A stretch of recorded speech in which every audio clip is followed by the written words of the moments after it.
Hello students, welcome to Kusum classes. तो बच्चों, आज की इस वीडियो में हम करेंगे क्लास 8 की मैथ एक्सरसाइज 9.1 का क्वेश्चन 4 करेंगे बच्चों। ठीक है, तो क्वेश्चन 4 जो है बच्चों वो देखिए हमारा क्या है। क्वेश्चन 4 है, एक चतुर्भुज आकार के खेत का विकर्ण 24 मीटर है और शेष सम्मुख शीर्षों से इस विकर्ण पर खींचे गए लंब 8 मीटर एवं 13 मीटर है। खेत का क्षेत्रफल ज्ञात कीजिए। बच्चों, हम इस क्वेश्चन में कहा जा रहा है कि एक चतुर्भुज के आकार का खेत है। ठीक है, चतुर्भुज के आकार का क्या है, एक खेत है जिसका विकर्ण जो है, ये जो बीच से लाइन जा रही है बच्चों, ये क्या है, विकर्ण है, जिसका विकर्ण 24 मीटर है। ठीक है, और इस विकर्ण पे जो ये इसके शीर्ष है ना, यहाँ से लंब डाला गया है।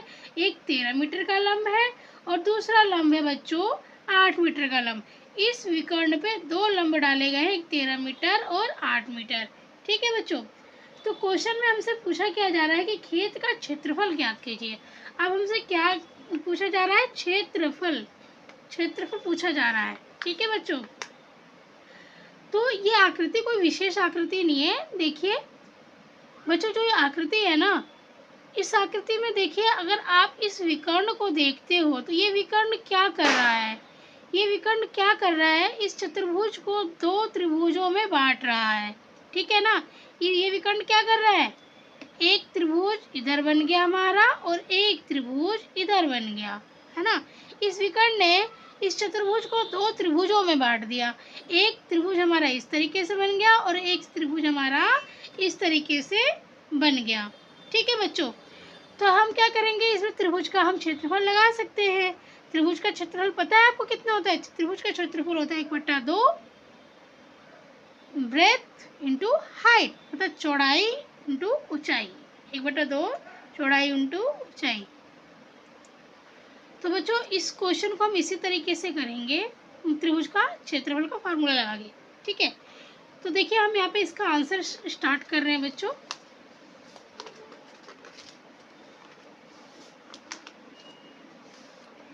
देखिए ये मेरा आंसर है। ठीक है, ये आंसर है कौन सा, 4th का। हम यहाँ लिखेंगे खेत का क्षेत्रफल। ये हमारा खेती तो है, खेत का क्षेत्रफल। ठीक है, अब खेत का क्षेत्रफल ये हमारा क्या है, त्रिभुज के आकार का है और ये भी त्रिभुज के आकार का है। तो हम यहाँ पे त्रिभुज के क्षेत्रफल का फार्मूला लगा देंगे, 1/2 breadth into height. Breadth means क्या होता है, आधार, है ना। ये हो गया हमारा आधार और ये जो लंब है ये हमारी हो गई हाइट हो गई। ठीक है बच्चों, अब एक त्रिभुज का क्षेत्रफल ये उसका फार्मूला हमने लिख लिया। ये अभी दूसरे का भी हम लिख लेते हैं, ये दूसरे का भी। जब इन दोनों त्रिभुजों को हम जोड़ देंगे, त्रिभुज का क्षेत्रफल को हम जोड़ देंगे तो हमारा पूरे खेत का क्षेत्रफल आ जाएगा। तो यहाँ हम प्लस का निशान लगाएंगे, फिर हम लिखेंगे 1/2 ब्रेथ इंटू हाइट। ठीक है, अब देखिए बच्चों, यहाँ पे 1/2 तो हमारा फॉर्मूले से ही है। ठीक है, अब ब्रेथ, इसका आधार कितना है, इसका जो आधार है बच्चों वो है 24 सेंटीमीटर। सेंटीमीटर नहीं, मीटर है। ठीक है, 24। और हाइट, हाइट मीन्स जो ये लंब है, पहले हम इसका निकाल रहे हैं। ये जो लंब है ये कितना है, 13, तो हमने 13 लिख लिया। अब यहाँ हम लगा देंगे प्लस, प्लस है तो प्लस लगाएंगे। फिर अब हम इस वाले ट्रायंगल को करेंगे, इस वाले त्रिभुज को करेंगे, तो ये हमारा 1/2 गुणा ब्रेथ। ब्रेथ हमारा कितना है, इसमें भी हमारा 24 ही है, 24 इंटू हाइट हमारी कितनी है, 8 है। इस वाले त्रिभुज की हाइट कितनी है, ऊंचाई कितनी है, 8।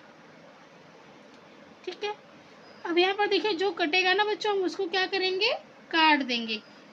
तो देखिए 2 एकम 2 और 2 दूनी 4।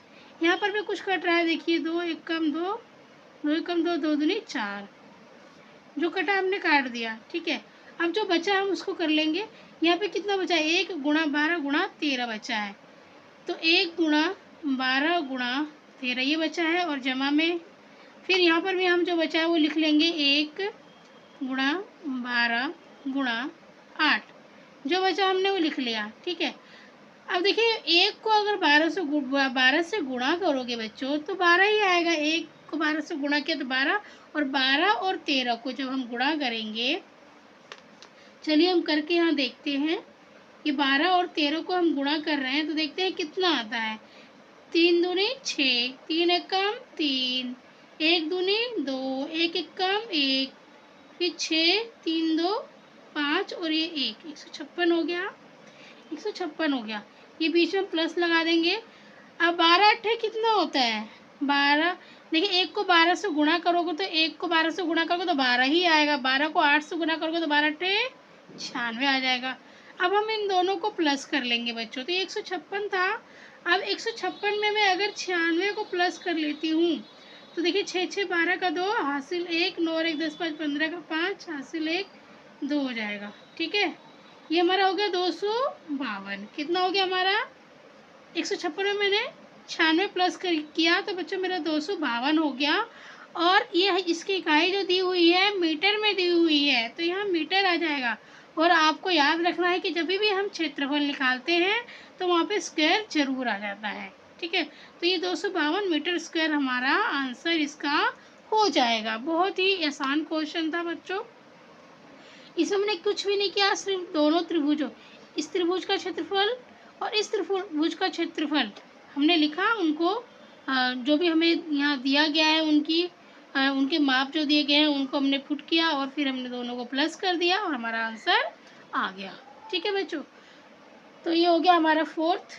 उम्मीद करती हूँ कि आपको बहुत अच्छे से समझ में आ गया होगा। अगर बहुत अच्छे से समझ में आ गया इसका आंसर तो प्लीज़ मेरी वीडियो को लाइक कीजिए। चैनल पे नए तो सब्सक्राइब करके बेल आइकन पर भी प्रेस कर लीजिए ताकि आने वाली वीडियो की जो नोटिफिकेशन है आपको मिलती रहे। धन्यवाद।